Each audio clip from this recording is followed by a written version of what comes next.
And I probably, see, first of all, when I said that, I was on stage at Earn Your Leisure. I was really just joking. I slap you, perm, all this. I was really just in front of a whole lot of people. I was really just joking. I don't really, if I had a chance to talk to Katt about anything, I would just ask him what's wrong. Just what's wrong. Steve Harvey's empire cracking in real time. The clean suits, the immoral man of the family image, untouchable until Katt Williams dropped the receipts. Music Harvey's career, it turns out, might be more copycat than original. Accusations are flying, stealing Mark Curry's sitcom jacking jokes, undermining Bernie Mac for a film role, even faking a homeless backstory. Old routines from '99 now mirror Harvey sets in 2005. Gary Owen says he got minimum wage on The Talk Show.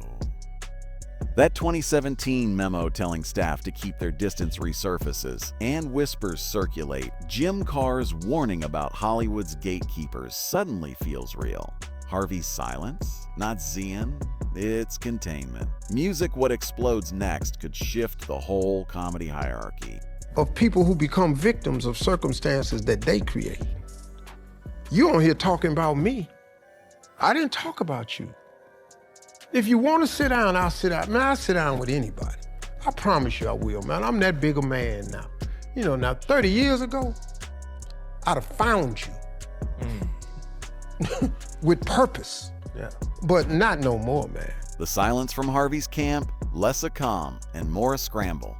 What started as a feud is now a full-on unraveling of a 30-year image. Katt Williams on January 3rd with Shannon Sharpe drops lines rehearsed for maximum damage. Within hours, the clip spreads. The same Steve who sat through Mark Curry's sitcom and lifted the material. Not a joke, a direct accusation of creative theft dating back to the early 90s. Curry's a funny, suited teacher. Harvey's a suited principal.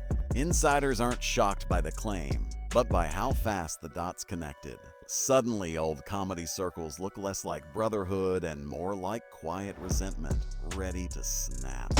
You're saying his business ethics are like really solid, like he's treating you guys like he treats us like golden. Are you crazy? Yeah. We are golden. By January 4th, Curry talks to TMZ at Lax. Steve never mentioned a word about the jokes. He shrugs, I'm over it, but the pauses speak volumes. Katt once stepped between them, stopping a near confrontation. Those words turn rumor into near physical reality. Curry offering up the old material. Not forgiveness, it's exhaustion. Music calling Katt more than a tour partner hints at a quiet alliance forming. On stage, the energy is electric. Ticket prices are doubling overnight. Scandal, it seems, still outsells punchlines. The social media fodder was upset with you for the way you finally responded to him. You mentioned his height and what you could do if there was ever an altercation. They said they felt like what he said about you was true because of the nature of your reaction. Oh, well, see, first of all, I ain't really good at social media, so I didn't even know that was out there. But they can, like, really kiss most of the corners of my when you say stuff like that. First of all, man, let me say this. Harvey, usually first to sermonize online, posts scripture on January 7th instead. He prepares a table in the presence of mine enemies. Music millions of views, but it feels staged. Control, not calm. Sources say it's fear. Old defenses don't work when the attack comes from inside the same industry he once ruled. Then the 2017 memo resurfaces. Staff told to make appointments avoid direct contact. The preacher selling humility image collides with the autocrat behind the curtain. I think he's the same level. Katt been on that same level. Yeah. If you've been following with Katt, he's been saying the same thing. He's been. He's big. Enter Gary Owen. His take, 4 times more cash filming 3 episodes of Hip Hop Squares than 2 weeks on Harvey's show. That punch lands. Harvey's empire isn't just recycling jokes, it's draining everyone around him. Broken props, shut down sketches, hierarchy protecting the top. Fans dig up the memo, match it with Owen's story. Control on stage, isolation off stage, performers trapped. The man calling himself America's uncle shields himself while everyone else pays. Things just started changing. And I really think that, you know, just thinking about Steve at that time, listening to him and what he was saying and how frustrated he was getting with the limits that they kept offering. Like it started turning into crumbs for him. Yeah. And it was like at some point, you know, he's a grown-ass man and has done huge for this network. And now you're telling him he can only do this amount of it and you got to shoot. Then Bernie Mac's name returns. Katt claims Harvey tried to replace Bernie in Ocean's 11, offering less money. Ed Lover confirms Bernie told him that exact story years ago. Cedric the Entertainer calls both men alpha males, seemingly harmless words, but the context bites. Kings of Comedy Tour, jealousy, quiet competition, old wounds reopening. Bernie's daughter publicly thanks Katt for honoring her father, signaling that legacy, not just scandal, is at stake. If Bernie was king and Harvey the user, the comedy hierarchy shifts overnight. It's not. But this is our purpose. This is our gift to the world. And it doesn't matter to me. It doesn't matter that the fight is hard, that people are closing doors, that people are belittling. None of that matters to me. At least it doesn't matter more than what I know my purpose is. And my purpose is to keep showing up for us. Insiders say panic meetings start behind closed doors. Networks that once built weekends around Harvey draft contingencies. Syndication, endorsements, appearances, all sensitive now. The worry isn't Katt alone.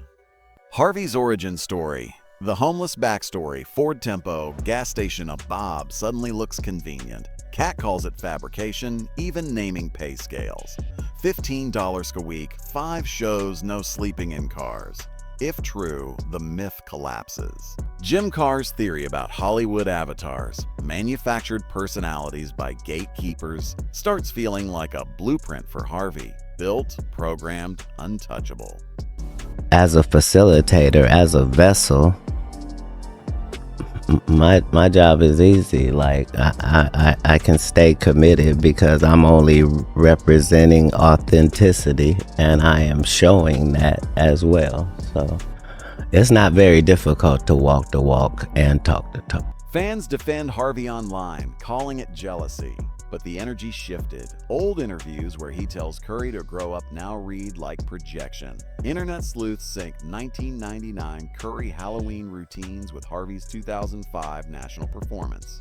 Often a filling time, polite speak for stealing material. The line blurs. Do the writers belong to Harvey or does Harvey belong to them? Behind the scenes, other comics weigh in carefully. Torrey Hart praises Katt. Cedric keeps distance. D.L. Haley silent. Silence here isn't loyalty. It's survival. Harvey's reach spans radio, TV, books, brand deals. Cross him, blacklisted. Young comics post cryptic messages. Old kings losing crowns. Gatekeeper reflex in motion. If there are moral things and things that are immoral, if there is this side or that side, it can't be left up to thought process. I'm an enforcer on this side. I'm not only on God's side. Mid-January, Curry sits down with Willie D for 90 minutes. Calm, deliberate, lethal. He sidesteps Harvey's name, then lands. Maybe one of his writers did it, but they know whose material it is. Music that line spreads faster than outrage, implying Harvey's entire team knows the truth. Insiders call it cathartic, dangerous. Curry's back, touring, pitching new sitcoms, reclaiming space. Harvey's unraveling and Curry's comeback, less coincidence, more cosmic accounting. So they in that generation. And I asked them what is it, and they said, Dad, you clickbait. Wow. He said, you clickbait. He said, you one of the most viral people in your age group out there. He said, Dad, every clip on Family Feud got you on it. Yeah. You clickbait. If they can take your face and put it on anything, you become clickbait. He said, and that's what it is, you know. Insiders who've watched Harvey's empire for years say there's one thing he fears more than mockery: exposure. They remember the 2015 Miss Universe slip, smile apology, turn humiliation into triumph. That trick doesn't fly now. This scandal comes from inside the brotherhood that built his legend. Not a misread cue card. This attacks character, not competence. His team pushes distraction, motivational clips, faith quotes, wholesome family shots. Music online, users splice those with Katt's burns, Curry's interviews, and Bernie Mac footage. The montage reads less like redemption and more like a trial in public. And I'm not talking about him particular, but if you go on a podcast to degrade and belittle another group of people, that's a little bitch move to me. That's just real bitchy to me. I don't, if y'all ask me on the show, man, I don't want to talk negative about nobody. That's why I say, man, like, I would apologize to him, or I would say, ask the brother what's wrong, because I really want to know, The real mystery insiders can't explain the depth of coordination. Carrey's old talks about Hollywood gatekeepers are circulating again, but with new names attached. Certain stars are chosen, polished, and installed as moral icons. Louder, sharper, uncontrollable voices get pushed out. Katt, Cedric, Bernie, Curry, each stage of rebellion. Harvey in this reading isn't just accused of theft, he's the brand ambassador of conformity. Major studios once described him as a safe faces music for middle America. That phrase now feels damning. In comedy, it's not laughter that matters, it's obedience. They don't do that no more. So you come on my show, you spread all these lies about some people that I call my so-called friends, and I just let you sit there and check it. And because your podcast had so many views on that right there, your next guest is the same type of guest. Because now you want your money to be made off clicks and views at somebody's expense. Well, now guess what? You got to pay for that. Stress fractures show fast. Promo deals go quiet. No cancellations, just silence. Publicists circulate talking points on positivity.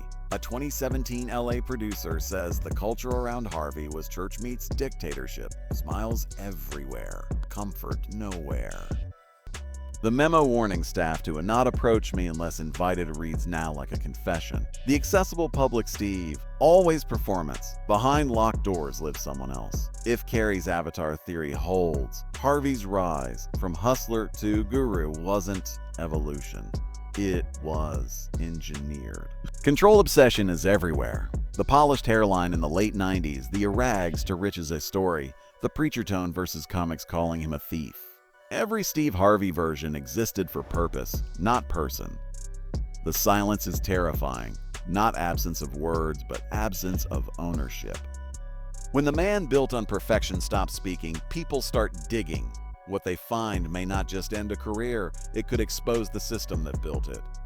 The whispers trace careers that been around his orbit, scripts mysteriously blocked, specials defunded, Harvey's power, not cash, it was permission equals survival. Now the walls crack and confessions surface in cryptic tweets and disappearing Instagram posts. The movement has no name, but its tone is vengeance disguised as honesty. Peers who toured under his brand now call those years lessons in loyalty. Sponsors monitor, not celebrate. Publicists deny panic, but calls flood offices. Losing control in showbiz isn't embarrassing. It's fatal, and already, new faces are being tested for Harvey's slots. Just because a person sits on the show and don't hesitate or say or and speaks eloquently, that don't mean it's true. That just don't mean it's true, man. And I probably shouldn't have said anything. Those defending Harvey call it jealousy, claiming he's misunderstood, punished for success. But every name tied to him echoes the same complaint. He takes and never gives. Katt's a Mr. Potato Heady jab. Not just insult, it's a metaphor. Modular, detachable, assembled. Faith, humor, image, even the backstory, all feel like marketing now. Analyst notes sentimental interviews always coincide with new show launches. Choreography, not coincidence. Carrey's words resonate. A fame is a currency printed by those who own the mint. Harvey may have been one of the chosen gatekeepers insulated from decades of accusations. What Katt exposed isn't just one hypocrisy, it's the manufacturing process of a whole system. Inside comedy circles, fear mixes with excitement.